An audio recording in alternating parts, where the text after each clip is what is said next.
안녕하세요. 라이트스케이프 초급 강좌 마지막 시간입니다. 이번 시간에는 저번 시간에 이 하단 파일이 지금 열려져 있는데요. 이거 몇 가지 더 알려드리고 이번 시간에 진행할 내용을 설명드리도록 하겠습니다. 지금 유리창 색깔이 이런 식으로 돼 있어서 빛이 퍼졌다고 말씀을 드렸죠. 그래서 컬러를 이렇게 흰색 쪽으로 변경을 하면 일반 흰색 유리가 됩니다. 그런데 지금 솔루션이 빛 계산이 됐기 때문에 이렇게 퍼진 색상은 되돌아가지가 않습니다. 그래서 설정을 바꿔도요. 그래서 이렇게 설정이 이제 좀 크게 바뀐 것 같은 경우에는 다시 리셋을 하고 솔루션을 해야 됩니다. 그래서 리셋을 이렇게 하고요. 원래대로 돌아왔죠. 솔루션 초기 상태로요. 다시 이렇게 솔루션을 합니다. 시간상 이렇게 이터레이션 1에서 끝을 내도록 하겠습니다. 이터레이션 첫 번째 계산이 끝나면 이게 자동으로 멈추게 됩니다. 솔루션 하는 중간이라도 그 솔루션 계산하고 있던 그 면의 계산이 끝나야 멈춰지게 됩니다. 강제 종료를 그냥 중간에 하시려면 Shift 키를 누른 상태에서 ESC를 누르시면 강제 종료가 되는데, 강제 종료를 시키면 이렇게 막 면이 깨지고 그런 식으로 좀 이상하게 보여집니다. 그래서 무조건 정지시키고 다시 리셋을 하고 해야 될 때만 Shift하고 ESC 키를 사용하시기 바랍니다. 자, 지금 이쪽에 보시면 아까처럼 푸른빛이 퍼지지가 않았죠? 이런 식으로 설정을 바꾸시고 다시 리셋을 해서 솔루션을 하면 이렇게 빛 계산이 다시 실행이 되게 됩니다. 지금 이렇게 하얗게 나왔죠? 아까 푸른빛하고 틀리게.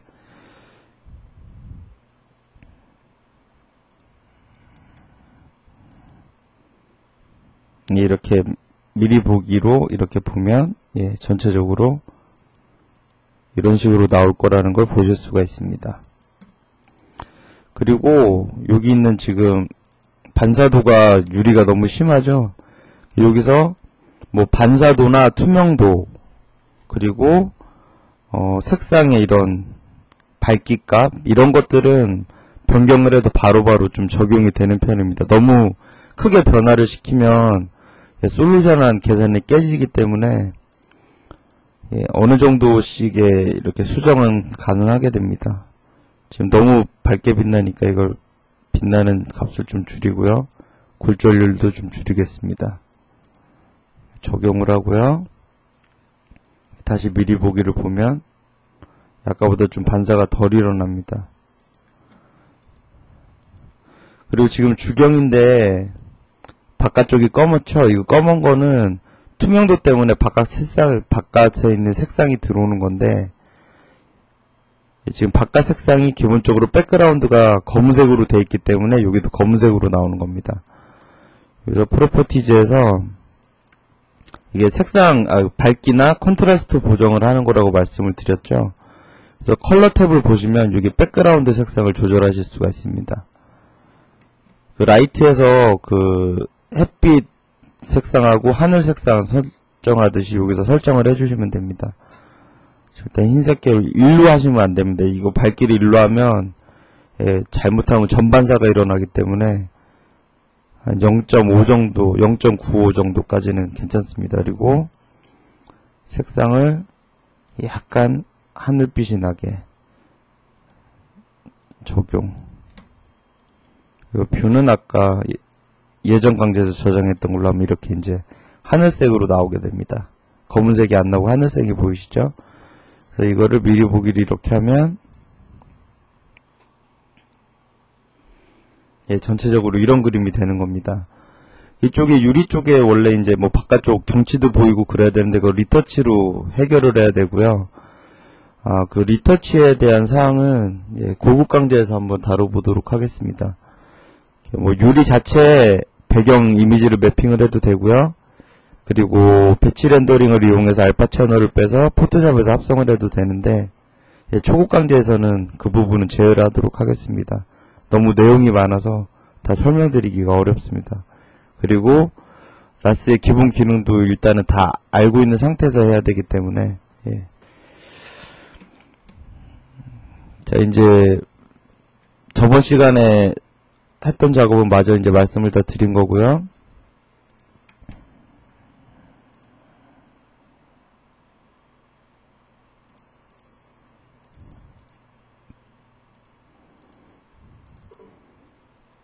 자, 이제 야경을 만들어 보도록 하겠습니다. 야경은 햇빛 아까 설정해주는 이 라이트, 데이라이트 설정을 안 하고요. 이 조명만으로 공간을 밝히는 작업입니다.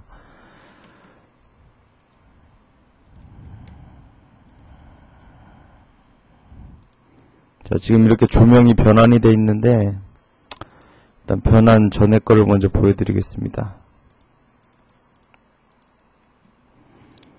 조명을 변환하는 방법은 지난 강좌에서도 보여드렸던 것 같은데, 인스턴스로 복사한 조명체, 그러니까 대표적인 조명체가 하나가 여기 있죠.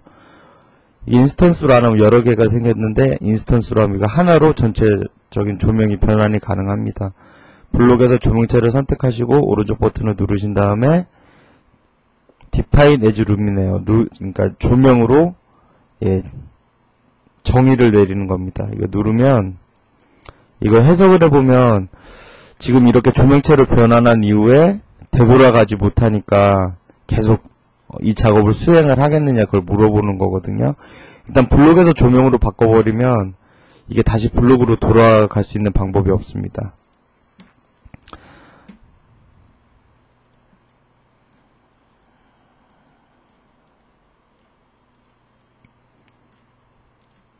자, 지금 이렇게 조명이 되어 있는데, 이게 조명 설정 창입니다. 루미네어 프로퍼티즈. 소스 타입은 빛의 종류인데요. 포인트가 있고, 리니어가 있고, 에어리어가 있습니다. 포인트는 일반 스팟라이트 정도 되고요. 리니어는 형광등이나 간접 조명, 그리고 에어리어는 일반적인 다운라이트나, 그런 일반적인 전체적인 조명이고요. 포인트보다는 에어리어로 쓰시는 게 더 퀄리티가 좋게 나옵니다. 그리고 간접이나 좀 길이가 있는 조명들은 리니어로 하시면 됩니다. 이거 두 개만 사용하시면 되고요. 지금은 에어리어 라이트로 하겠습니다. 지금 보면 라이트가 이쪽 면에 갖다 붙어 있는데요. 이게 조명이 딱 가운데로 와야 되겠죠. 그래서 이 조명 위치를 지정을 해줄 수가 있는데, 여기 포지션 항목에서 지정이 가능합니다. 셀렉트 툴을 선택하시고 픽, 그러니까 직접 찍어서 선택을 하겠다는 겁니다. 수치를 입력을 하는 게 아니라. 그리고 스냅 투 니어리스트 버텍스, 그러니까 찍은 곳에서 가장 근처에 있는 버텍스에 스냅을 걸겠다, 그런 뜻이거든요. 지금 이렇게 찍으니까 가운데, 그러니까 찍은 곳에 가장 가까이 있는 이 가운데 버텍스, 이 점으로 조명이 이동을 했습니다. 이렇게 찍어주기 위해서 스케치업에서 이렇게 십자로 면 분할을 했던 거고요. 만약에 이게 분할이 안 돼 있는 조명체면 이렇게 해저류에서 직접 수치를 입력을 하셔도 됩니다. 수치를 입력하시면서 이게 어느 쪽으로 위치를 하느냐 잘 보시면서 설정을 해주시면 되고요. 그리고 여기 보면 램프 컬러 스페시피케이션이라고 되어 있는데, 그 램프 색상의 특성을 여기서 정해줄 수가 있는 겁니다. 여기 보면 형광등이 있고요. 그리고 이거는 자연광에 가까운 형광등, 그리고 여기 할로겐도 있고 메탈 할라이드도 있고, 이렇게 종류가 여러 가지가 있습니다. 그러니까 자기가 사용하기 원하는 그런 비슷한 조명을 선택하시면 됩니다. 다운라이트니까 할로겐으로 하겠습니다. 그리고 조명 색상은 이걸로 직접 정해주실 수가 있습니다. 흰색으로 하겠습니다.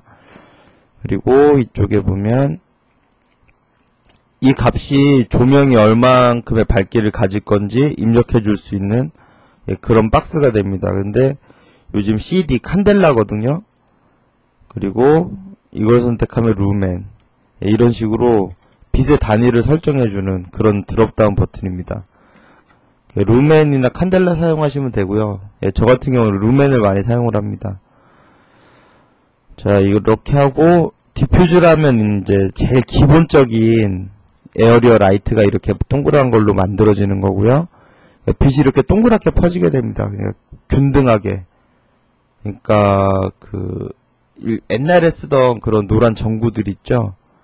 예, 그런 거 백열등하고 거의 비슷한 빛의 분포를 보여주게 됩니다.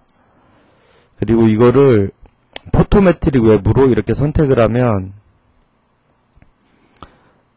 이쪽에 지금 네임 이쪽 부분이 활성화되는 걸 보실 수가 있는데, 조명회사에서 자기들이 개발한 제품에 대한 조명의 정보를 IES 파일로 가지고 있습니다. 그거를 외국 회사들에서는 많이 오픈을 해서 인터넷에 있는데, 그런 조명 정보가 담긴 IES 파일을 직접 불러와서 그 제품의 조명을 그대로 시뮬레이션 해볼 수가 있습니다. 근데 IES 파일은 이렇게 미리 보는 프로그램이 있거든요. 이거 제가 이제 카페에 올려드릴 테니까 쓰시면 되고요.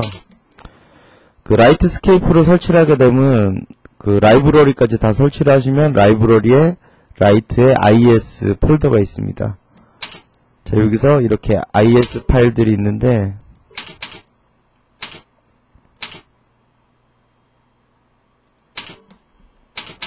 예, 지금 이게 잠시 충돌이 일어났는데요.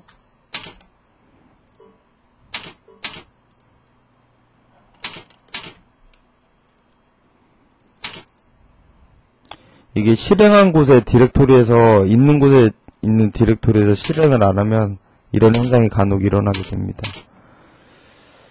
그러니까 프로그램 자체가 설치하는 게 아니라 그 프로그램 있는 자체에서 바로 실행이 되는 거기 때문에, 그러니까 여기에 보이시는 is.ini 파일, 이거에 이제 같이 위치를 하고 그 위치가 돼 있는 그 곳에서 실행을 해야 똑바로 실행이 됩니다. 지금 이 IS 파일들을 이렇게 클릭을 해보면 이렇게 조명 형태가 보이시죠? 이걸 이제 배광곡선이라고 하는데, 이게 이제 라스에서 보는 이런, 지금 이건 구모양으로 돼 있죠? 아까 보셨던 것처럼 이렇게 보이는 대로 이렇게 빛이 분포가 되게 됩니다. 이거를 미리 이제 어떻게 분포될 건지 보려면 여기 렌더 버튼을 누르면 이렇게 미리 보기 창이 뜨게 됩니다. 그래서 이렇게 미리 보기를 하시면서 마음에 드시는 조명을 쓰실 수가 있거든요. 예, 이 조명이 저는 마음에 드니까 이걸 한번 써보도록 하겠습니다. 이런 식으로 조명을 미리 보신 다음에 배가.9756.is 파일이죠.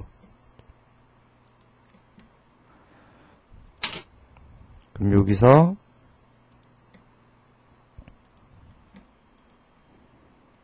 라이트스케이프가 설치되어 있는 디렉토리로 이동을 해서요.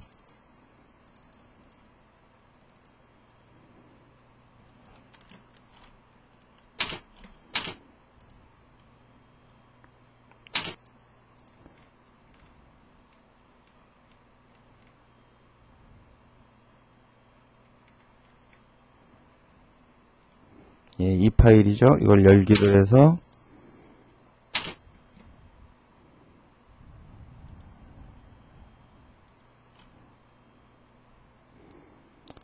딱 가져오면 여기 조명의 밝기값이 딱 정해져 있죠. 이 제품의 밝기값을 그대로 가져오게 됩니다. 배광곡선하고요. 지금 여기 보시면 이런 식으로 아까 그냥 동그란 것과는 다르게 약간 이렇게 각이 져 있죠. 조명 배광곡선 자체가 이렇게 이제 실제로 만들어져 있는 조명의 데이터를 불러와서 좀 더 리얼하게 빛을 만들어 줄 수가 있습니다. 에어리어로 하고요.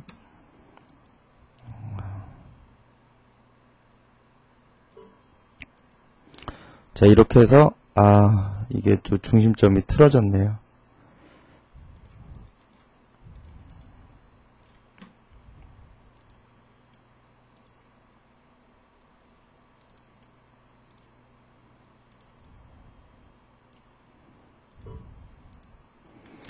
자, 이렇게 해서 조명 설정이 다 끝나게 됐습니다. 자, 조명을 선택을 해보시면 여기 조명을 선택을 하시고 셀렉트 올. 자, 조명들이 다 보이시죠?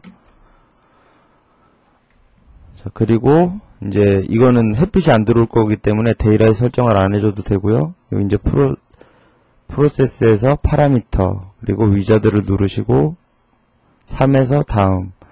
햇빛이 안 들어갈 거기 때문에 이런 놓인 상태로 그냥 다음에서 마침을 누르시면 됩니다. 그 톨러런스의 랭스는 0.1로 하시고요. 오케이. 이렇게 되면 준비가 다 끝난 상태입니다. 저장을 하고요.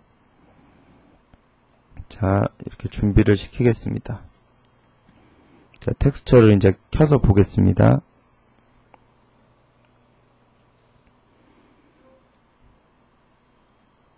자, 이렇게 텍스처도 다 불러왔죠? 조명들도 다 제대로 돼 있고요.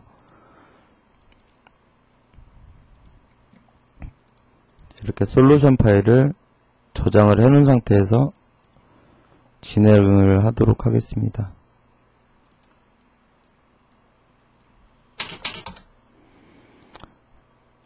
자, 그 버튼을 눌러서 이제 솔루션이 이렇게 진행이 됩니다. 불이 하나씩 켜지는 게 보이시죠?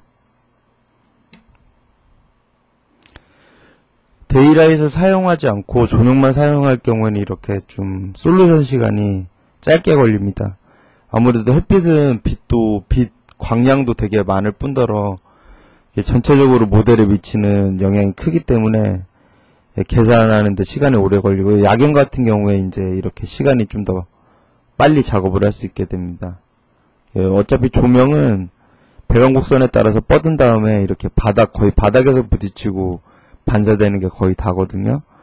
그래서 실내 컷을 만들 때, 주경이 아닌 야경을 만들 때 좀 더 빠른 작업 시간을 가지게 됩니다.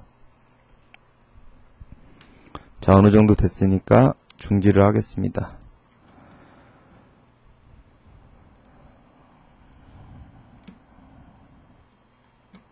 미리 보기로 대충 이렇게 해보면 이런 식으로 이미지가 만들어지죠. 지금 여기 바닥이 너무 붉은데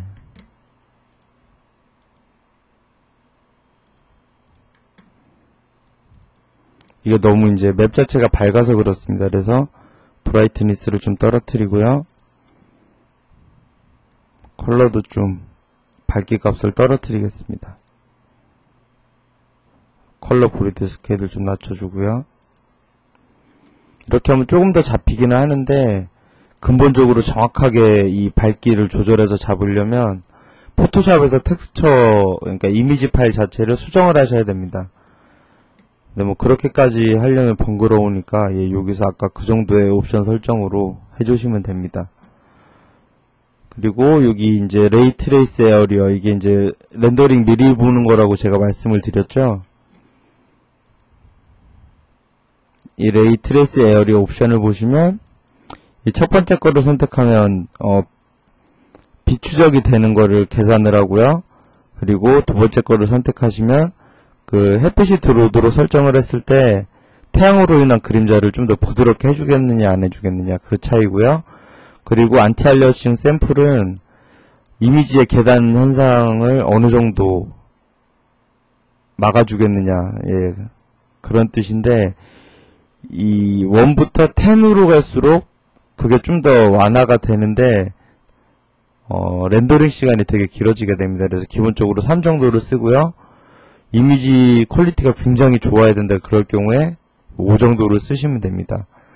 그리고 레이 바운스는 10으로 기본값이 되어 있는데, 이렇게 조명에서 빛이 이렇게 바닥으로 떨어집니다. 이게 바운스 한 번이고요. 여기서 또 이렇게 튕겨나가서 2번, 3번, 4번, 5, 6, 7, 8 이렇게 해서 10번의 빛이 10번 정도 이렇게 바운스가 일어나게끔 하는 그런 설정입니다. 그래서 기본적으로 10을 써주시면 되고요. 뭐 유리가 많을 경우에는 빛이 많이 튀겨야 제대로 나오기 때문에 그때는 좀 더 값을 높여주셔도 됩니다. 그리고 레이 바운스 값이 높을수록 전체적으로 조금씩 더 밝아지게 됩니다. 빛이 한 번씩 더 튀기기 때문에 좀 더 밝아지게 되죠. 그래서 렌더링 하시기 전에 여기서 이제 렌더링하고 비슷한 환경을 여기서 설정을 하신 다음에 미리 보기를 하셔서 마음에 들면 이제 렌더링 메뉴로 가서 렌더를 하게 됩니다. 그리고 지금 여기 보시면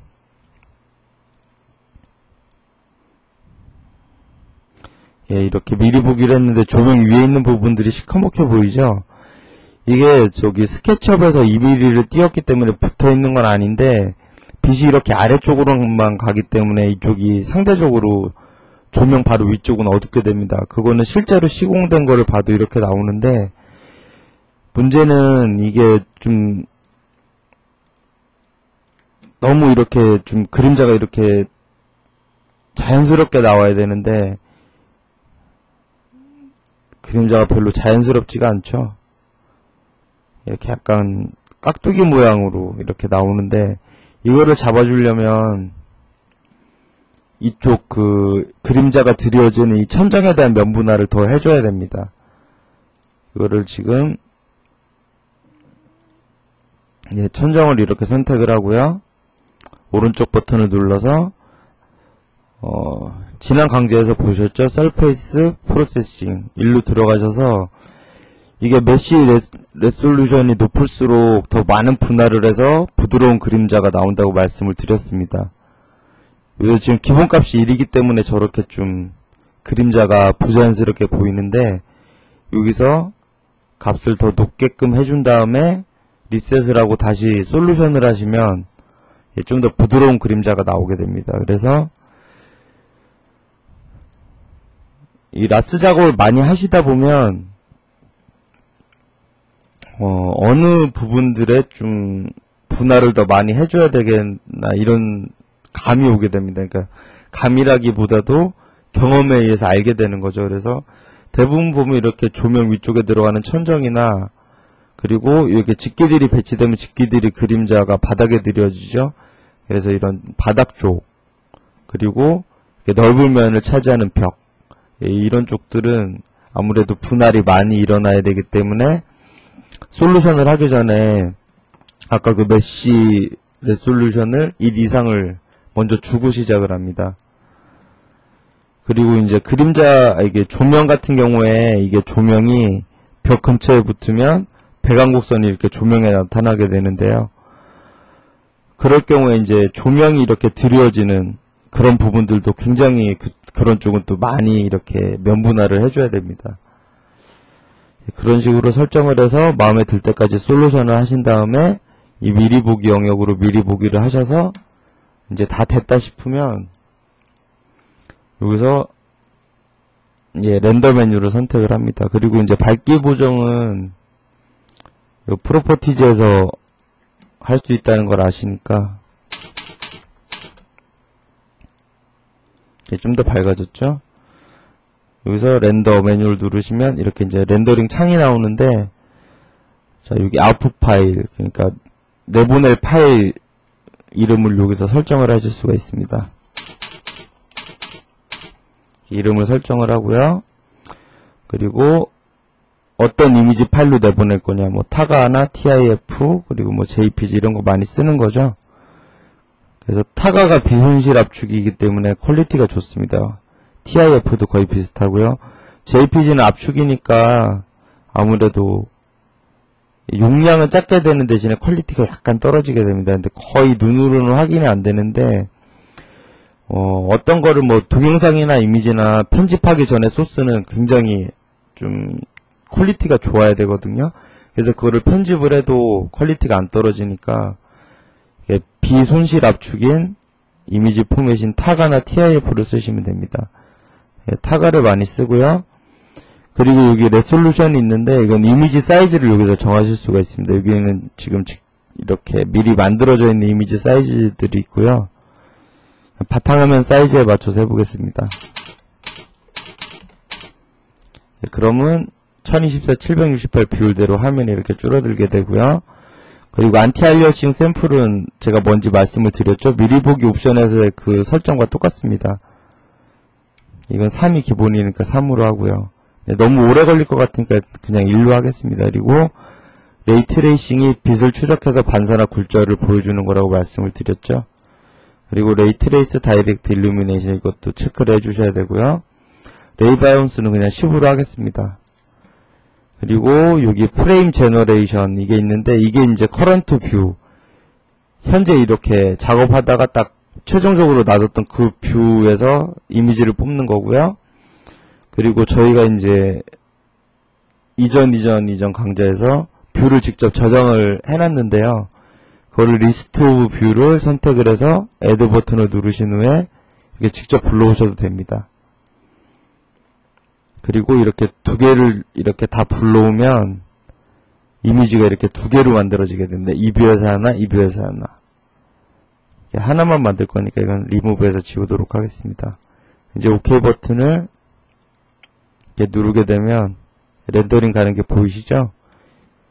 이미지 사이즈가 이 화면을 넘기 때문에 이렇게 지금 타일 2 오브 4라고 되어 있죠. 4개 중에 2개 이렇게 조각조각 나눠서 렌더링을 한 다음에 붙이게 됩니다. 한 번에. 자, 이제 렌더링이 끝났습니다.